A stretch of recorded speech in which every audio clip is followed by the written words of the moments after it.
Hey everybody. I'm gonna get started in a minute here, but I was excited to for this session and I'm very curious what made you excited to join today's session on AI and play.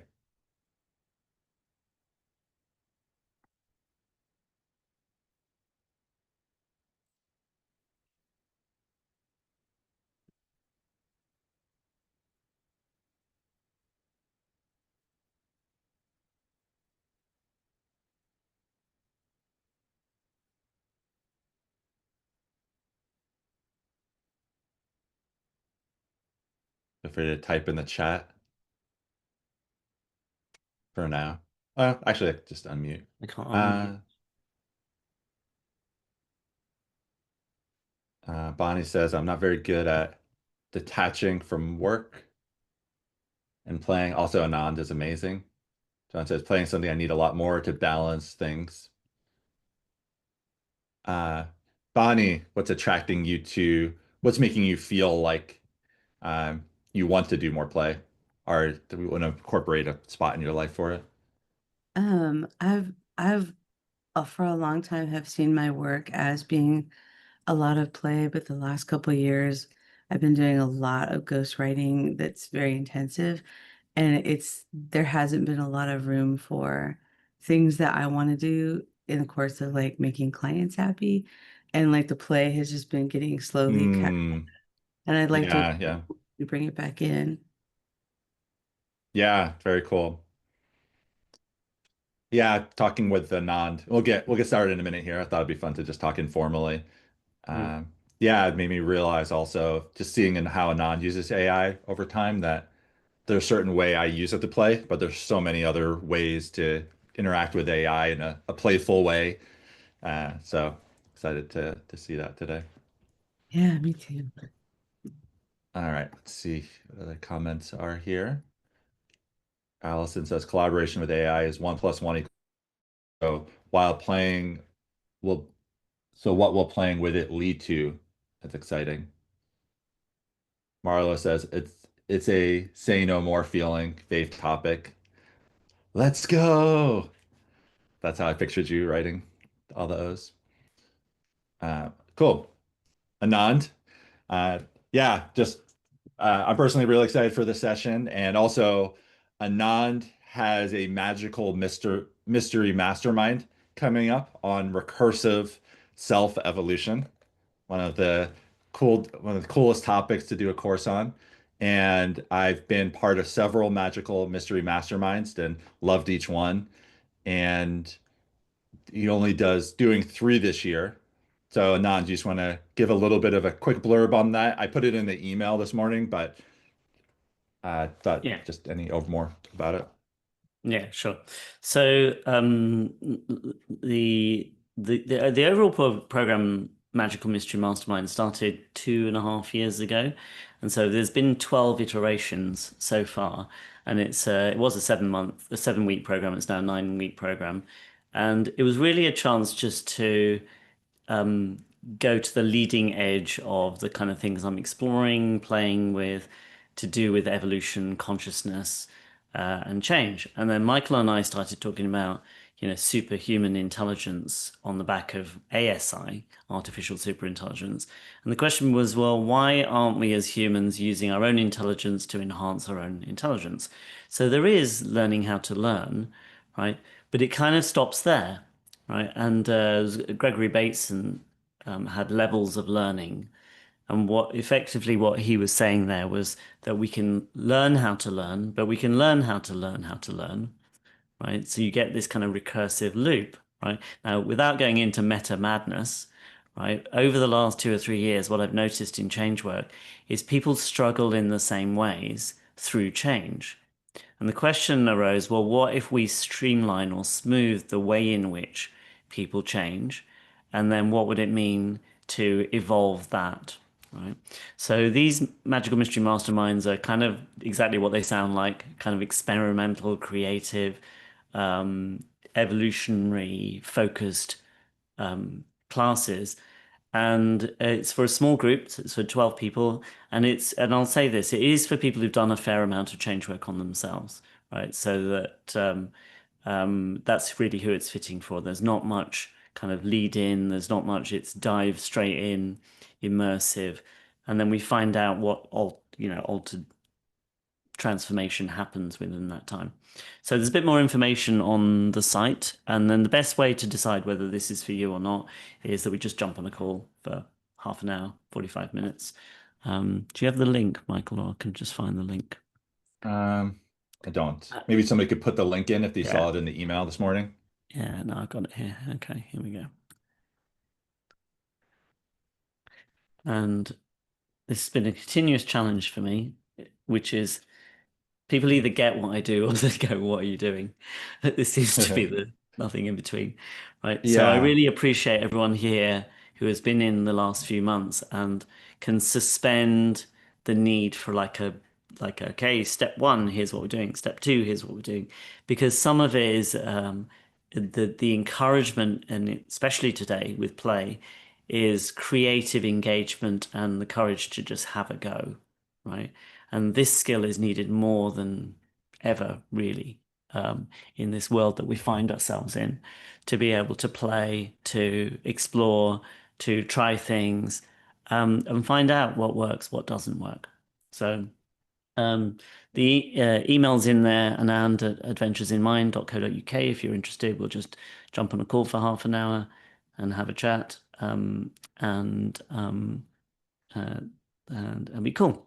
Yes, And exactly. It starts on one thing July I the want 1st. to one thing I want to add without sounding too over the top, but Anand is the kind of person that like you dream of working with. That for me personally, sometimes in life you go through different things and then like some things click, and then the other areas you get stuck. You try things and then you're not really sh doesn't work. You almost give up that maybe that's just not for me. And uh, one of the things that's hard to explain is that, there's at these recursive levels that Anand is just really good at seeing structures of the things that are causing the stuckness and then very elegant ways of shifting it without this huge thing. It's like the metaphor of the business consultant who walks into this factory and the whole line is broken and they don't know why it's broken and he just finds the button that you can press. And it's really shown me that there's profound levels that it's shaped my own perception of my own self and what growth is even.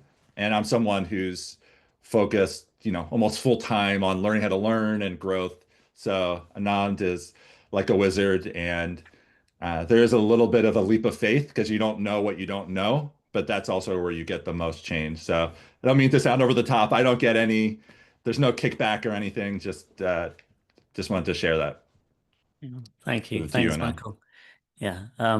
And my hope, and you'll see that today. So we could talk about specific um, kind of prompts, specific, which we will.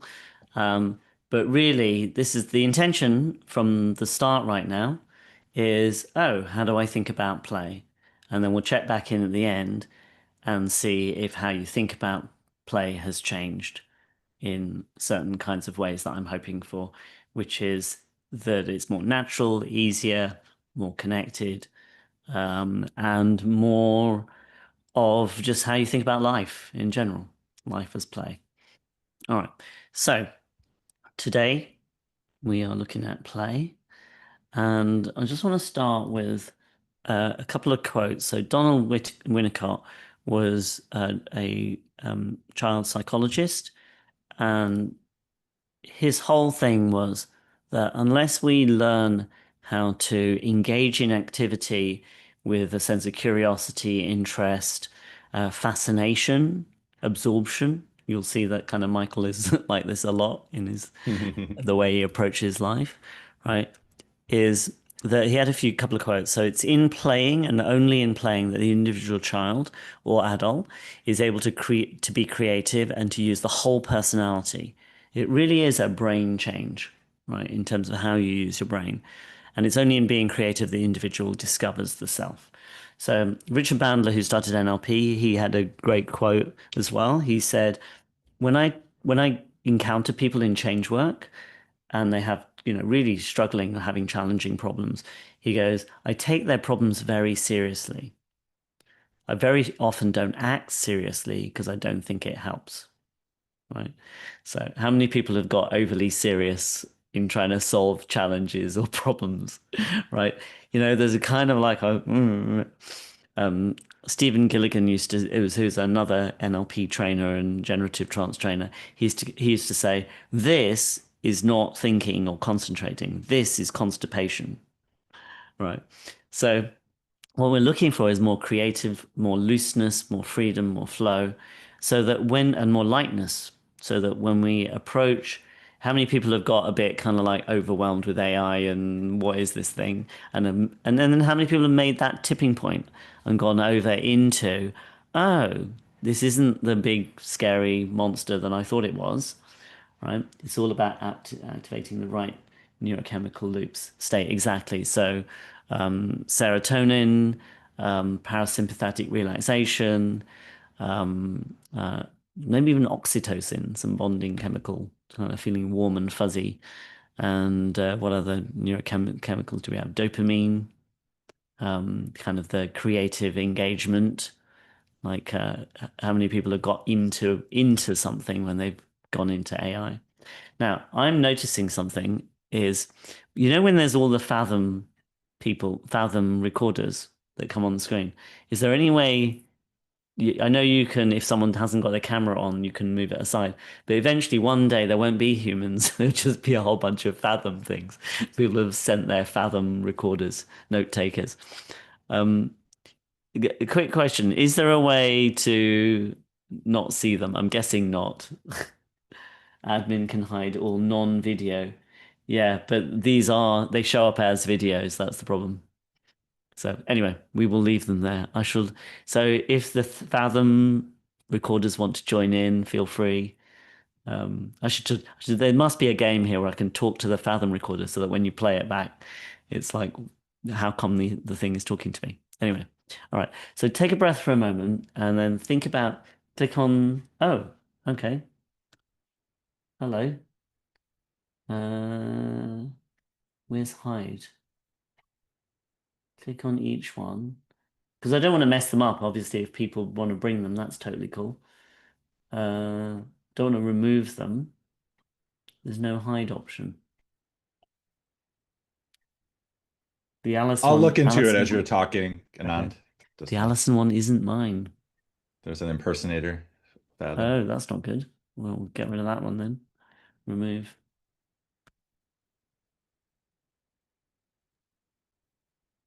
Okay. All right. That'll do. Oh, something interesting has happened, which is all of the fathoms by chance are all on one side. Okay. So that works. All right. Um, all right. Yes. So David J. Phillips, who taught public speaking, then went on to say, oh, storytelling actually triggers various neurotransmitters. So maybe we'll go into that later. What I did is write me some language that triggers specific neurotransmitters, like what language trigger dopamine, what language would trigger serotonin, what language would trigger adrenaline, right? So, things that we can do with AI now are basically only really limited by our own creativity and imagination, right? So the world is shifting, as you know, right? So put in the chat currently what you would say is your meaning of play. Like, what are all the associations? And you can unmute if you want.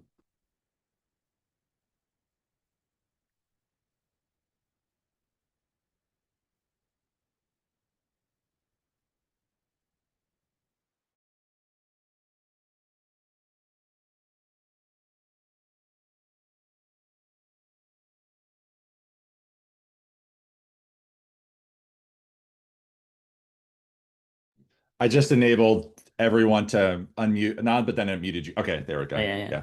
Yeah. Unstructured, free-form, emergent, fun, recreational, relational. Um, feels indulgent for me at the moment. Thank you, Alison. Other than my grandchildren, where it feels important. Oh, right. So context. Okay. And for what purpose? right? So how many people had parents when stop playing, that's silly, right? Enough now, right? So we want to remove some of these injunctions, because if we redefine play much more closely to creativity, so feelings of joy, curiosity, exploring, happy, willing. How many people when you were growing up thought to be an adult means to be serious, right? And so, right. So now we can be not serious, but also not be absurd or silly or ridiculous in inappropriate ways, right? This is the difference, right? All right. Passionate. Amazing. All right. So close your eyes for a moment and tune in to what it feels like when you've lost your sense of humor, right? When you're being serious and someone's trying to quote unquote cheer you up or introduce variation or alternative perspectives, right? And just feel I'm going to call it this, feel the grump, right? Feel the no, I don't want to play, the sullen, sulking, right? And feel the physiology of that, right? And recognize when we're so in it that the very thing that might get us out of stuckness and challenge is being pushed away, right? And then take a breath, just breathe and breathe through your muscles, right? And stay with that sense of sullen sulkiness, but with a more light pondering, contemplating, considering, and going, where have I fallen for this? Because what it can feel like, of course, if someone tries to introduce play, it can feel like teasing, or it could feel like not taking your challenge seriously. And so contemplate the idea that someone can take your challenge very seriously, but maybe not act seriously because it doesn't help.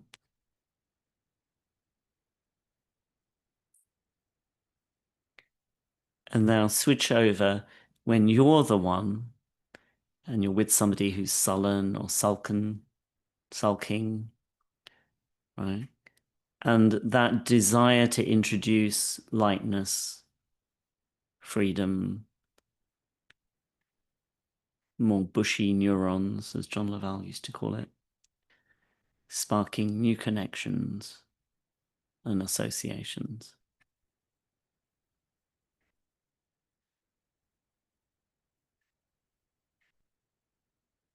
And then when you're ready, gently open your eyes. Play with animals, of course, when they're cubs, is simulation for life, right? That cubs will fight and wrestle and kind of play hunt for the purpose of learning in a safe environment how to engage when things count and when things matter. Yeah, John. You said something that really I thought was profound, at least for me. And you said acting seriously doesn't help. Sometimes. Well, it seems like I'm always serious. I'm always business. What's the problem? Let's solve it, move on.